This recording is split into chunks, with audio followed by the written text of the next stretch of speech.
Ration அரிசி ration துவரம்பருப்பை வச்சு சூப்பரான ஒரு டிஃபன் நான் பண்ணியிருக்கேன்.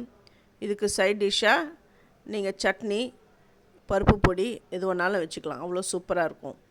தினமும் நம்ம இட்லி, தோசை, சப்பாத்தி, பூரி, பொங்கல் அப்படி தான் சாப்பிடுவோம். ஒரு சேஞ்சுக்கு இந்த மாதிரி பண்ணுங்கள். இதையும் அடிக்கடி பண்ணுவீங்க, அவ்வளோ சூப்பராக இருக்கும். ரேஷன் அரிசி ரேஷன் துவரம்பருப்பை வச்சு தான் நான் இதை பண்ணியிருக்கேன். ரேஷன் அரிசியை எப்படி வாஷ் பண்ணணும் அப்படின்றதெல்லாம் இந்த வீடியோவில் நான் சொல்லியிருக்கேன்.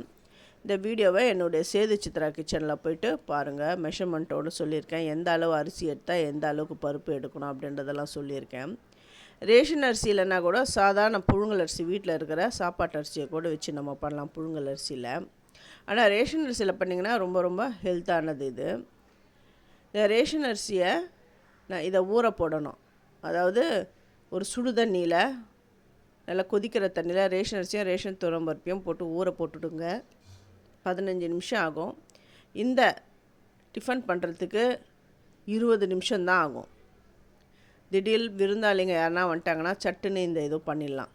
அரிசியை துவரம்பருப்பை நல்லா வாஷ் பண்ணிவிட்டு நல்லா ஹாட் வாட்டரில் அதை மூழ்க வச்சுடுங்க. அது ஊறணும். ஒரு 10 நிமிஷம் ஆகும். அது ஊறின உடனே அதை அரைச்சி எடுத்துகிட்டு டக்கு டக்குன்னு நம்ம செஞ்சிடலாம்.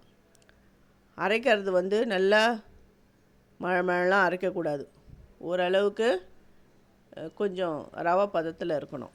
அப்புறம் இந்த கேரட்டு இதெல்லாம் சேர்த்து நல்லா கலந்து விடணும். ஜீரகம், பெருங்காயம் இதெல்லாம் சேர்க்கணும். ஏன் பெருங்காயம் சேர்க்கணுன்னா பருப்பு நம்ம சேர்த்துருக்கோம், அதனால் பெருங்காயம் சேர்த்துக்கோங்க.